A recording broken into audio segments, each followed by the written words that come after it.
Hello and welcome to unfiltered classes. आज की इस लेक्चर में हम देखने वाले हैं स्पेसिफिकली पोरीफेरा फाइलम के बारे में। हम NCERT line by line series ये स्टार्ट करे हैं और इसमें हम आज पोरीफेरा को एनसीईआरटी के एक एक लाइन से देखेंगे। तो चलिए स्टार्ट करते हैं हम phylum Porifera through NCERT line by line. ठीक है, देखिए सबसे पहले स्टार्ट होते ही इसमें कहता है कि भाई members of phylum Porifera are commonly known as sponges. अब भाई अगर किसी का नाम अगर कुछ पढ़ता है तो कोशिश हम ये करते हैं ना कि उसका नाम उसके किसी काम की वजह से पढ़ रहा हो ना। हाँ, क्योंकि दे आर अलाइक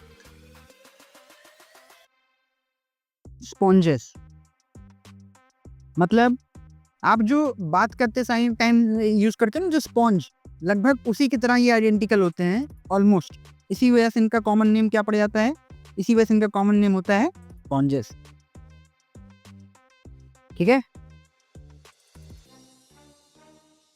चल अभी क्लियर है।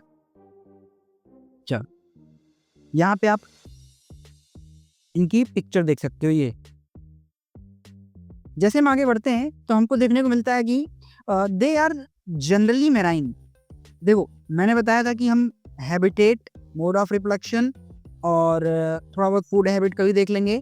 बाकी यही सारी चीज़ें कुछ आइडेंटिकल होती हैं जो हम इस एक बेस बना के कोई भी चीज़ को पढ़ते हैं। तो कह रहा है कि दे आर जनरली मराइन, ये ज़्यादातर समुद्री होते हैं and mostly asymmetrical animal.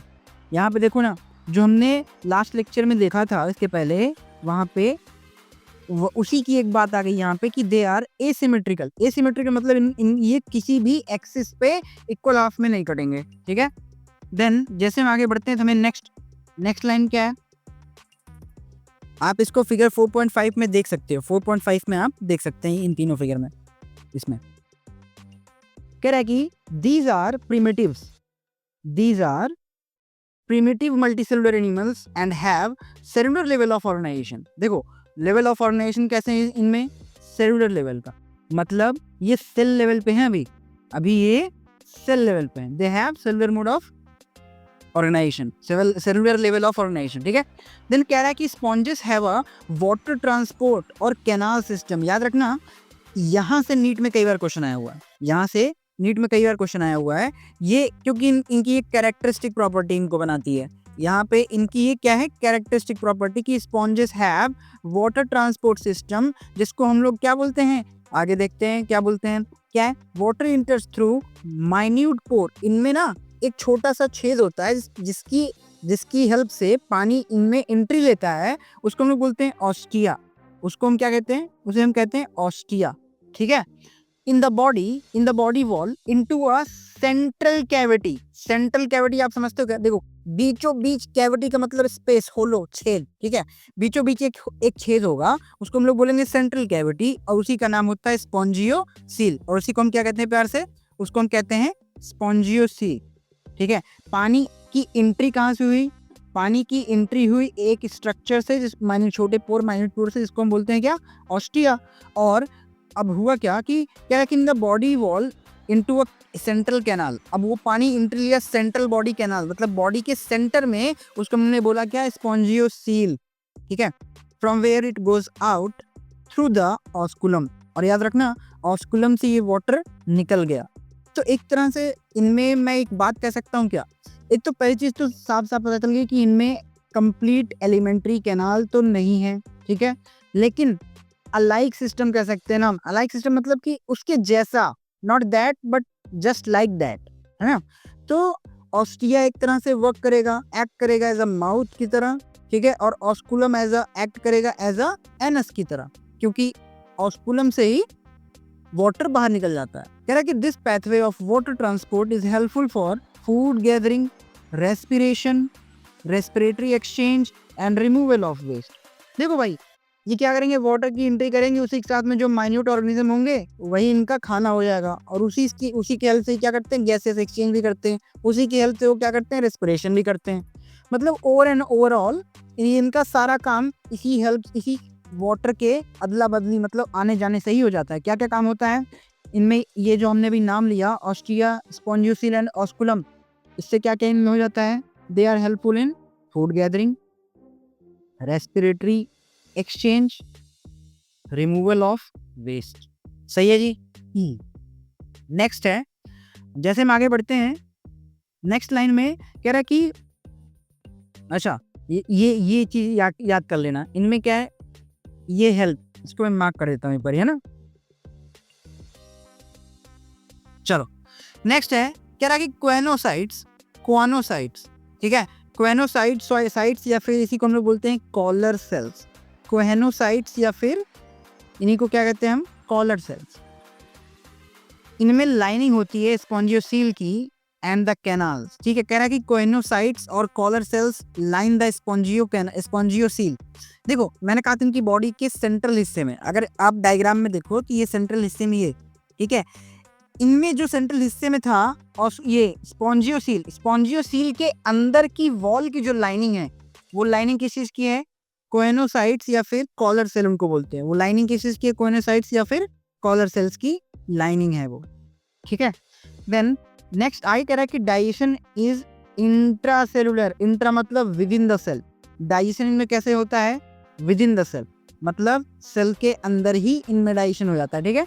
Then the body is supported by skeleton made up of, इनकी बॉडी जो है उसका एक फ्रेमवर्क, उसका एक स्ट्रक्चर स्केलेटन सिस्टम से बना हुआ है, जिसको हम लोग क्या कहते हैं, स्पाइक्यूल्स। क्या बोलते हैं, स्पाइक्यूल्स। अब अगर मान लो क्वेश्चन आ गया, a framework by which shape and size depends in spongocoel में, सॉरी इन स्पॉन्जेस, तो आप कह सकते हो क्या, spicules, they are the spicules, those structures are known as spicules. और इसी को हम लोग क्या कहते हैं, या तो स्पाइक्यूल्स कहते हैं या तो स्पॉन्जिन कहते हैं, ठीक है, या तो स्पॉन्जिन फाइबर। याद रखिएगा इनमें शेप एंड साइज जो होता है, इनमें एक मतलब पतला सा स्केलेटन फ्रेमवर्क होता है, इसको हम बोलते हैं या तो स्पाइक्यूल्स बोल लो या तो इनको बोल दो स्पॉन्जिन फाइबर्स, ठीक है। कह रहा कि सेक्सेस आर नॉट सेपरेट। ध्यान देना, अगर एक ही बॉडी में मेल और फीमेल दोनों सेक्स ऑर्गन हो तो ऐसे ऑर्गेनिज्म को हम कहते हैं हर्मोफ्रोडाइट। क्या कहते हैं, हर्मोफ्रोडाइट। Whenever sexes were not separate and both sex organ have on a single body, then that condition is known as hermaphrodite. That condition is known as hermaphrodite. That condition is known as hermaphrodite. याद रहेगा।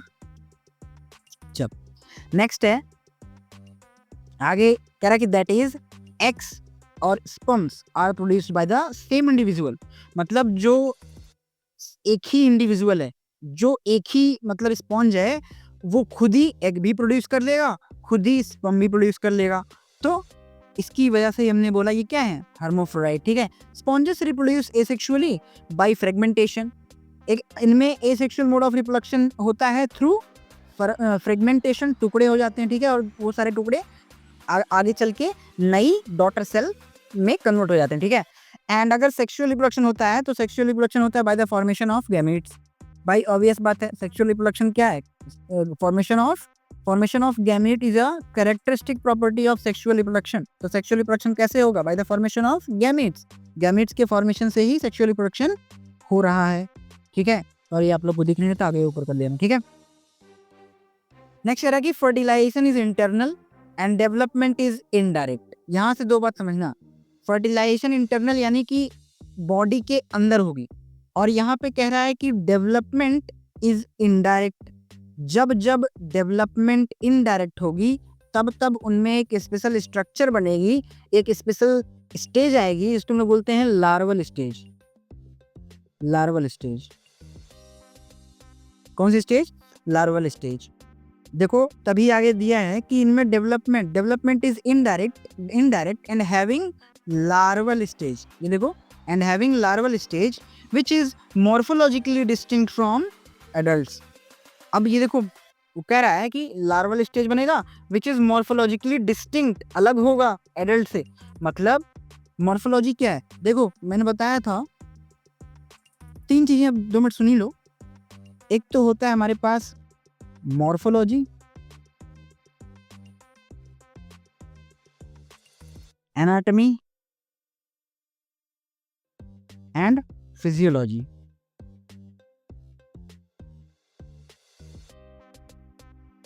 देखो morphology होता है हम किसी की structure बस उसको देख के उसकी प्रॉपर्टीज पता कर लें, काला है, गोरा है, लंबा है, छोटा है, that is called morphological features. ठीक है, अगर हम किसी भी बॉडी को काट के देखें कि उसके अंदर के स्ट्रक्चर्स कैसे हैं, दैट इज एनाटॉमिकल व्यू।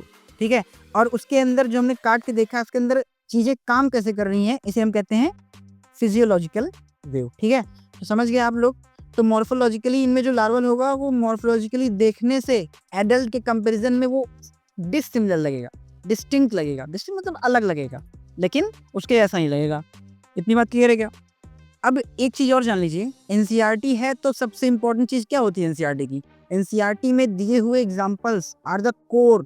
ठीक है, तो नीट के लिए सबसे बेस्ट चीज क्या है? एग्जाम्पल याद रखना। देखो, अच्छा एक बात और, एग्जाम्पल के साथ साथ इनका कॉमन नेम आता है। कॉमन नेम ज्यादातर आता है, जो ब्रैकेट में है वो कॉमन नेम है। जैसे देखो, Sycon common name Scypha, Spongilla fresh water sponge बोलते हैं इसको, कॉमन नेम। और यू स्पॉन्ज बाथ स्पॉन्ज, नहाने वाला वो जो ऐसा। ठीक है, तो यहाँ से याद रखना, Sycon, Scypha, spongocoel, Spongilla, fresh water sponge, Euspongia, bath sponge. ठीक है, यू स्पॉन्जिया, बाथ स्पॉन्ज। तो याद रखिएगा, कॉमन नेम जरूर याद करिएगा। और ये एग्जाम्पल बहुत कोर है, example is a core form.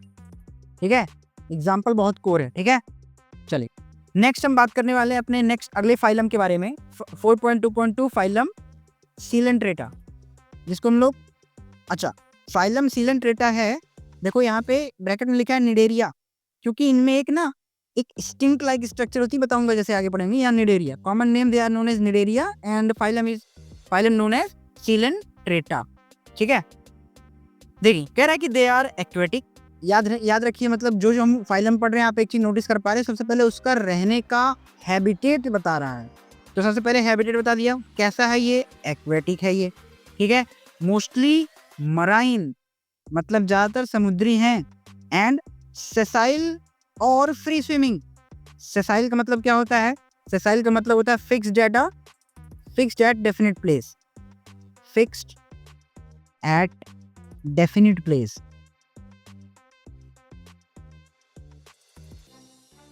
मतलब किसी एक जगह पे ना उसका बेस जम जाए, जैसे पेड़ एक जगह पे रुके होते हैं। और फ्री स्विमिंग भी होते हैं इनके कुछ मेंबर्स।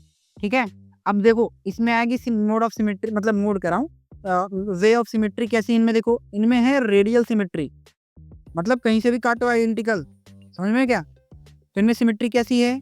Radial symmetry. और नेक्स्ट कह रहा है कि द नेम निडेरिया, इनका ये जो कॉमन नेम यहाँ पे हमने देखा था ये, तो इनका ये नाम निडेरिया आखिर कैसे पड़ा?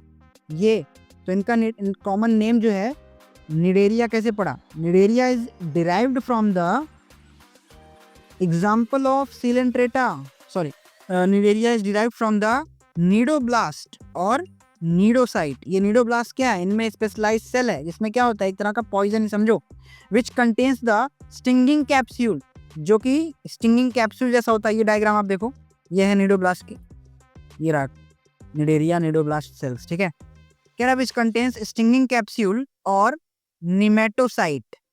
ठीक है, निमेटोसिस्ट या फिर स्टिंगिंग कैप्सूल होता है इनमें, ये नीडोब्लास्ट कहलाते हैं। नीडोसाइट बोलो या फिर नीडोब्लास्ट बोलो, इनमें स्पेशल स्ट्रक्चर होती है जिसको हम बोलते हैं नीडोब्लास्ट या नीडोसाइट। इनकी वजह से इनका नाम बनता है क्या?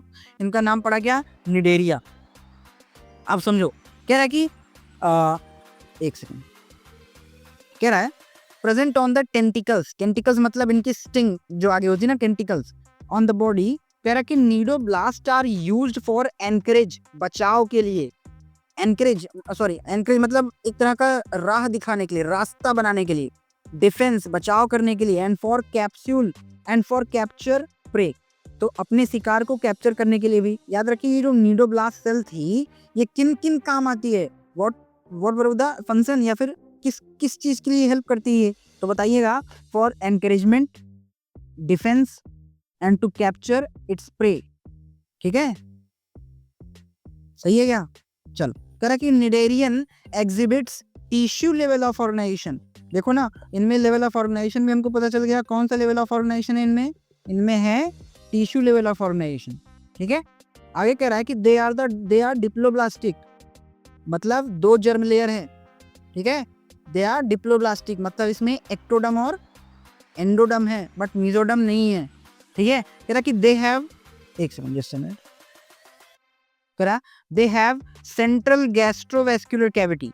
सेंट्रल गैस्ट्रोवेस्कुलर कैविटी क्या है, देखो सेंट्रल गैस्ट्रोवेस्कुलर कैविटी मतलब इनमें इनका जो स्टमक रीजन है वहां पे एक तरह का वैक्यूल है, मतलब एक ओपन एक स्पेस फॉर द कंटेनमेंट, या फिर मैं कहूँ कि स्टोरमेंट के काम आता है जो, ठीक है। विथ सिंगल ओपनिंग, एक ही ओपनिंग है इनमें, सिर्फ माउथ ऑन हाइपोस्टोम। हाइपोस्टोम जिधर है उधर ही इनमें सिंगल ओपनिंग होती है, इनमें सिंगल ओपनिंग होती है, इसको हम लोग बोलते हैं हाइपोस्टोम। सही है क्या? चल, कह रहा है कि डाइजेशन इज एक्स्ट्रा सेलुलर। इनमें डाइजेशन कैसा होता है? एक्स्ट्रा सेलुलर, सेल के बाहर डाइजेशन होता है, ठीक है। एंड इंट्रा सेलुलर, दोनों, मतलब कुछ मेंबर्स में एक्स्ट्रा सेलुलर होगा, कुछ में इंट्रा सेलुलर होगा, मतलब कुछ में अंदर कुछ में बाहर। तो सम ऑफ द निडेरियन, जैसे कि एग्जांपल दे रहा है, कौन कौन से? Coral have skeleton composed of calcium carbonate. कुछ इनके मेंबर हैं जिनका स्केलेटन मतलब फ्रेमवर्क किस चीज का बना हुआ है? कैल्शियम कार्बोनेट का बना हुआ है, CaCO3। कह रहा कि निडेरियन एग्जिबिट्स 2 बेसिक बॉडी। कह रहा कि निडेरियन में 2 बेसिक बॉडी फॉर्म होती है, एक होती है, ये बहुत इंपॉर्टेंट, एक होती है पॉलिप और दूसरी है मेडुसा। और ये वक्त के साथ इसको चेंज भी कर लेते हैं, कैसे? देखो इनमें 2 फॉर्म होती है, पॉलिप फॉर्म और मेडुसा फॉर्म। कह रहा कि द फॉर्मर इज ससाइल। ससाइल मैंने बताया कि एक जगह पे जो स्टिक हो, बेस उनका चिपका हो, एंड सिलिंड्रिकल लाइक हाइड्रा के जैसे होते हैं ये, ठीक है। और कह रहा कि एडम्सिया, एक सेकंड, नेक्स्ट एग्जांपल किसका है? Adamsia etcetera. यानी कि हाइड्रा और एडम्सिया के बेस जो हैं सेसाइल होंगे, मतलब ये एक जगह पे स्टिक होंगे एटसेट्रा। कह रहा कि whereas the latter is umbrella shape. बाकी जो इनमें है वो कुछ इनमें अम्ब्रेला शेप्ड भी होंगे।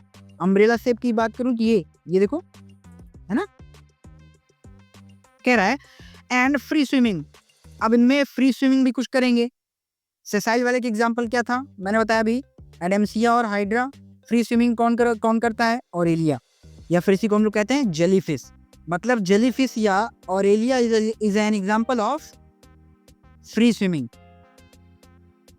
कह रहा कि those cnidarian which exhibit both form exhibits alternation of generation. मतलब याद रखना, कह रहा है कि ऐसे निडेरियंस जिनमें दोनों फॉर्म एग्जिस्ट करती है, पॉलिप और मेडुसा, उनमें अल्टरनेशन ऑफ जनरेशन होता है। याद रखना, अल्टरनेशन ऑफ जनरेशन का मतलब क्या है? देखो, अल्टरनेशन ऑफ जनरेशन जिसको हम लोग बोलते हैं, अच्छा, the process of alternation of generation is called metagenesis. क्या बोलते हैं इसको? Metagenesis. Example, polyp produce Medusa. Polyp से मेडुसा बनता है asexually, and Medusa form polyp sexually.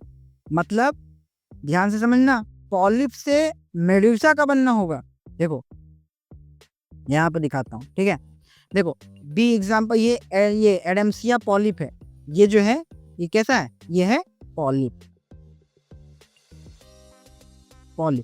और ये कैसा है? ये कैसा है? मेडुसा। मतलब पॉलिप से मेडुसा बनेगा एसेक्सुअली।